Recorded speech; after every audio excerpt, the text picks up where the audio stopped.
Morning, Your Honor. Brian Bieber and Alan Kubienka on behalf of Mr. Paul.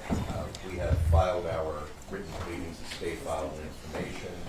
We enter as not guilty plea, request a trial by jury, waive formal reading of the information, and command discovery. Very. George, I'll state the five your papers are asking for a plea date in 2 weeks. When was it filed? We don't have it. You have it in the system? The information? Yeah. Yeah, I believe it was filed yesterday. Yes, Judge, it's there. We have it good. All right, entering a plea of not guilty at this time, set it for report rate plea and then trial. 5/17 to 27/78. Very well. We'll see you on 5/17. Thank you, Judge. Your client will be here on the plea day? If it depends on our discussions with the prosecutor. Okay. So if necessary and required, he will be here. Very well. Good day. Thank you, Judge. Dwayne Graham. State requesting a recess in 46. 5/6. Judge, we requested follow-up. Is there any good cause? Yeah. Follow-up. Oh, he's homeless. I have him brought over.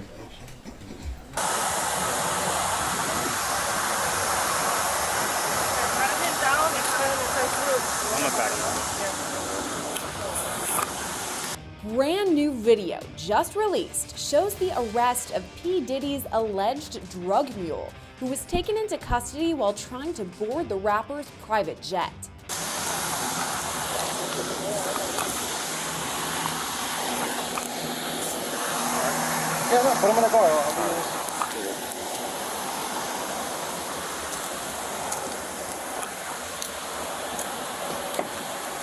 We don't hear a word from Brendan Paul, the alleged drug mule, but he doesn't look too happy when he's put in the backseat of a squad car.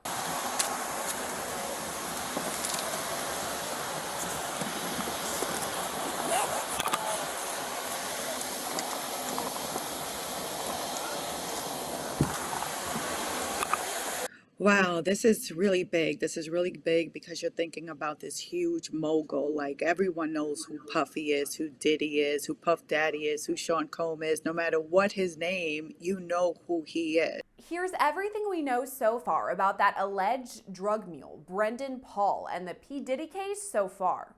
The question that I will have and I'm curious to see what will happen is that whether they're going to use those charges against Brendan to try to flip him, to try to get him to cooperate against any type of prosecution against Puffy or others. Right off the bat, let's start by saying no criminal charges have been filed against P. Diddy.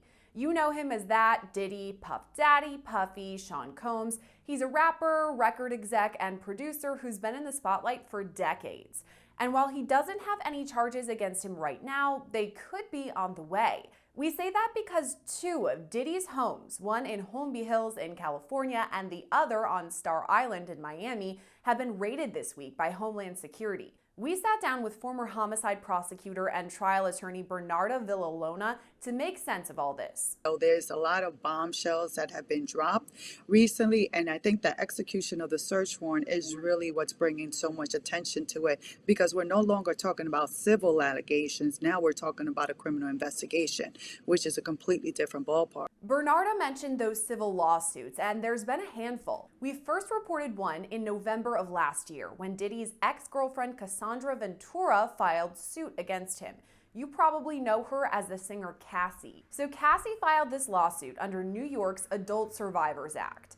That act meant that between November 2022 and November 2023, sexual assault survivors could file civil suits against their alleged predators, regardless of whether the statute of limitations had passed. Cassie's lawsuit dropped several major bombshells, including her claims that Diddy beat her, that he raped her, and also forced her to have sex with prostitutes while recording it on video. Cassie's lawsuit also alleged that Diddy made her carry a gun, which is a theme we saw in a different civil suit, which we'll get to soon. But first, back to Cassie, who settled with Diddy outside of court just one day after the lawsuit was filed. Also in November of last year, accuser Joy Dickerson-Neal filed a civil suit against Diddy in Manhattan Supreme Court. Now, according to her lawsuit, Diddy videotaped an assault of Joy back in 1991 when she was a student at Syracuse University. Joy says Diddy drugged her, sexually assaulted her, and then passed around this videotape to other people in the music industry. At the time the lawsuit was filed, Diddy's rep called it a money grab. Things were calm for a few months until February of this year when Rodney Jones, known as Lil Rod, filed a lengthy civil suit against Diddy and several others, accusing the singer of sexual assault and dropping some major bombshells. That entire filing was just gasp worthy. That was former prosecutor Melba Pearson, who broke down the filing with us just this week. The suit name-dropped several celebrities, from Jennifer Lopez and Prince Harry to Cuba Gooding Jr., who Lil Rod accused of unwanted sexual touching while on Diddy's yacht. I'm getting the feeling where there's smoke, there's fire, right? Because now we have two different instances where you're accused of the same type of behavior, years apart.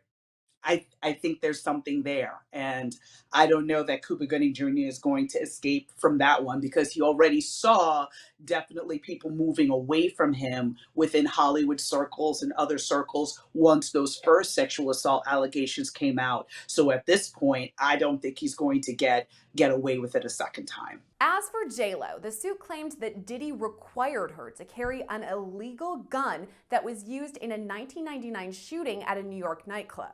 The fact that she's named as somebody who was carrying a weapon, could that be incriminating for Jennifer Lopez? It can be, but with a huge caveat, right? If I'm not mistaken, that shooting did not result in a death. I know that somebody was harmed, but I don't believe anyone was killed. Because of that, you had the statute of limitations to deal with, which is basically a prolonged amount of a certain amount of time that a prosecutor has to be able to bring charges against someone. And it varies from state to state. But the one thing is consistent is that there is no statute of limitations on murder. So if P. Diddy had actually killed this person, or the person died as a result of their injuries, now J-Lo could be brought into the mix as a co-defendant because of the fact that the person has passed away. But if the person is alive, and maybe they had serious injuries or whatever the case may be, statute of limitations would run, and it is highly likely at this juncture that statute of limitations have expired, therefore she does not have any criminal liability. But the reputational damage might be a different story, because now she's branding herself as something very different than who she was back then. Back then, she was very much Jenny from the block. She was, dating a variety of hip hop artists. She was very much in that world. Now she's married to Ben Affleck. She's trying to, portray herself in a different manner. So now her past is going to come back to haunt her, and we don't know what that's going to mean for her future in terms of movie deals, music deals, or anything like that. So I think for her, it might be more reputational damage than criminal liability. The same can be said for Prince Harry, who was casually mentioned in the lawsuit. His name only comes up once, and it's almost an afterthought. The court doc reads, quote, Mr. Combs was known for throwing the best parties. Affiliation with and or sponsorship of Mr. Combs' sex trafficking parties garnered legitimacy and access to celebrities such as famous athletes, political figures, artists, musicians, and international dignitaries like British Royal Prince Harry. Why even name Prince Harry? There's no allegations against him or anything, but why bring him up? I think it may have been a move to bring more credibility to the filing and say that, basically he being Diddy, was using his fame, fortune, and influence to insulate himself. So he was able to legitimize some of the activities he was doing by having these lavish parties, bringing all these A-list celebrities, but somewhere in a back room or somewhere in another wing, horrible things were happening. So the fact that Prince Harry was there does not necessarily mean he was participating in what was happening. And just because you were at a party doesn't mean you know what's happening in every inch of the house. I mean, if you think about it, if the party's being thrown in a mansion, there are various floors and wings. So it is completely possible that he was there and did not participate. Now, if you had said Prince Andrew, especially as a result of the allegations that came out in connection with the Epstein Epstein case, that they were close and that they traveled together, and there was a person that alleged that he had sexually assaulted her while she was underage, that would be a different story. But Prince Harry and the way that it was mentioned seemed to be very, again, just sort of trying to bring legitimacy and talk about these were the people that Diddy surrounded himself by to protect himself. In this specific lawsuit, Lil Rod lists more than 10 plaintiffs, but includes additional names, like that of Brendan Paul, who's listed as Diddy's mule, who allegedly, quote, acquires and distributes Mr. Combs' drugs and guns. On Monday, Paul was reportedly arrested at the airport in Miami while trying to board Diddy's private jet. Florida officers were working with Homeland Security and Customs when they found drugs in his bag. These drugs were tested and the results led to his arrest. He was booked for cocaine and controlled substance possession. So far, Brendan has only been arrested for possession of a controlled substance, and this is for the narcotics that they recovered, I believe, in one of his bags that was on the airplane where he was stopped in the airport, Miami airport, on Monday. So they haven't linked that to Puffy at all. As of now, it's just for the simple possession, which is still a felony. The question that I will have, and I'm curious to see what will happen, is that whether they're going to use those charges against Brendan to try to flip him, to try to get him to cooperate against any type of prosecution against Puffy or others. All of this means Brendan Paul is facing felonies in Florida and could even face more charges in the future. I mean, a felony, you can still do jail time. So it's still a serious matter. It's still a serious charge because you can do jail time having to deal with felony possession of narcotics.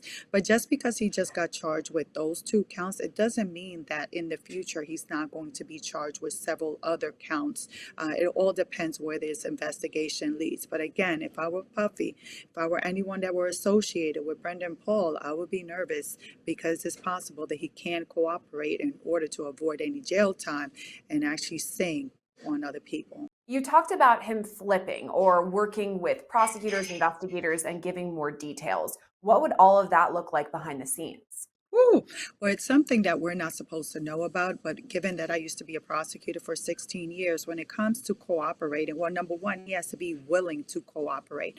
And that's going to be a conversation between the prosecutors and his attorneys will talk to Brendan to see whether that's an avenue they want to take. I mean, personally, depending on how much exposure he has in terms of jail or how much exposure he has about pending other charges that can come about this entire investigation, it may be a question where he's like, it's not worth it for him to cooperate because he'll be scared of any backlash.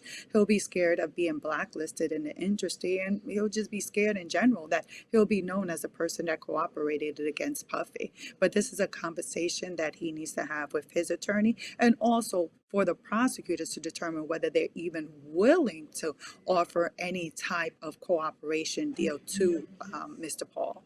Here's what we know about Brendan Paul so far. He's 25 years old and from Ohio. He played guard for Syracuse University's basketball team for 2 years before transferring to Fairmont State University. According to a post on his Facebook, he started making beats on his laptop during the pandemic, which kickstarted his work in the music industry. Eventually, he found Diddy and worked on Diddy's Love album, Off the Grid, that was released last fall. Since his arrest a few days ago, Paul has been released on $2,500 bail. The rest of what we know about Paul comes from Lil Rod's February lawsuit that described him as a direct report of Diddy's chief of staff. That's Christina Quorum, who's also listed as a plaintiff in the lawsuit. As this so-called direct report, Paul would allegedly, quote, be responsible for ensuring payment for sex workers in cash. He also allegedly, quote, directly committed and perpetrated violations of Chapter 77 by aiding, abetting, and inducing the sex trafficking venture and sex trafficking of Plaintiff Jones. So Plaintiff Jones is Lil Rod, who alleges Diddy sexually assaulted him and forced him to have sex with prostitutes. Lil Rod's lawsuit goes on to state that Diddy's associates, including Brendan Paul, would allegedly recruit, entice, coerce, harbor, transport, obtain, and provide Mr. Jones, as well as others, into commercial sex acts through means of force, threats of force, fraud, abuse of process, and coercion. I'm sure that those people that are named in that lawsuit are very nervous right now, very nervous, even more nervous now after the execution of that search warrant, but also nervous because he revealed about these secret recordings, and they're wondering whether they could have been secretly recorded. Are there recordings of them engaging in these type of activities? Because even though it may not be criminal, some of those activities, it still does tarnish their image. So they can still take a toll in terms of their branding. But in terms of the lawsuit itself, it's very damaging. You got to think that several companies have already distanced themselves from Puffy, and there haven't been any criminal charges. All you see is a civil lawsuit. So I think there's still going to be more things that are going to come about as a result of that civil lawsuit. But I think the most damaging, again, is Cassie's lawsuit. But more importantly, I think is Little Rod's lawsuit that was filed. And in the civil lawsuit, Lil Rod specifically, that Brendan Paul is listed almost 20 times. It's alleged that he's a drug mule. So he's getting different kinds of drugs for P. Diddy. He's also procuring prostitutes or sex workers. So if this is eventually investigated and prosecutors determine that there's enough to charge him, what sort of charges would he face? Well, what you can see from the civil lawsuit, that is possible that Little Rod would be serving as a witness in any criminal prosecution having to deal with Brendan Paul and him being a drug mule. And where you're talking about him being a drug mule, he is facing significant jail time. First off, anything over a day or 2 days or even a month for someone who's never been arrested is significant jail time. But I see Little Rod being one of the main witnesses if Brendan Paul were to be arrested for drug trafficking, because he's saying that he has direct knowledge and photographs that he can authenticate of Brendan Paul being in possession of narcotics in these parties or these gatherings that Puffy was having. To be very clear, Brendan Paul doesn't face those criminal charges, only the controlled substance charges out of Florida. So we have his specific charges that he's facing for possession of these controlled substances. Are the investigators in that case then working with the federal investigators about this ongoing investigation into P. Diddy? Well, more than likely that the federal investigators, of course, are going to get the documents and anything related to this arrest because they want to see if they're able to connect this to their bigger investigation. Again, we keep on saying that the investigation is into Puffy. We don't have direct knowledge that it is. Of course, that will make an emphasis because his homes were searched, but we believe that what they're wanting to do is do further investigation with law enforcement, the Florida case, to see if there's a way that they can tie his arrest to Puffy. But as of now, there has been no link between his arrest on Monday and to Puffy. Other people listed in the lawsuits or who are close with Diddy haven't been arrested or charged either, but it's possible they could face future charges. We've talked a lot about Diddy's associates because there are several people who are listed in multiple of these lawsuits. He's known to have friends who are with him a lot, almost like an entourage. If I'm one of those people right now, and I know that there has been a search warrant executed, that Brendan Paul has been arrested, what sort of steps should I be taking, or what is running through my mind? Girl, what they need to do is get an attorney immediately, and not just any attorney, but a criminal defense attorney with trial experience to know how to manage an investigation, how to manage what the next steps would be, how to manage to try to be proactive in trying to avoid charges being brought against their client or to try to minimize their exposure. But I think they should be preparing that there may be called in at least for questioning or to be interviewed by law enforcement. So they should be preparing for that. Is it possible that we could also hear from other associates who knew Diddy very well and have seen some of these interactions? Absolutely. You got to think with law enforcement, the U.S. Attorney's Office, even with the District Attorney's Office, that they can issue subpoenas. And issuing subpoenas to these people will require them to appear either before a grand jury or before a court to appear to be interviewed. That doesn't mean that they will appear. It doesn't mean that when they do appear, they'll be giving information, but at least that they will be required to appear.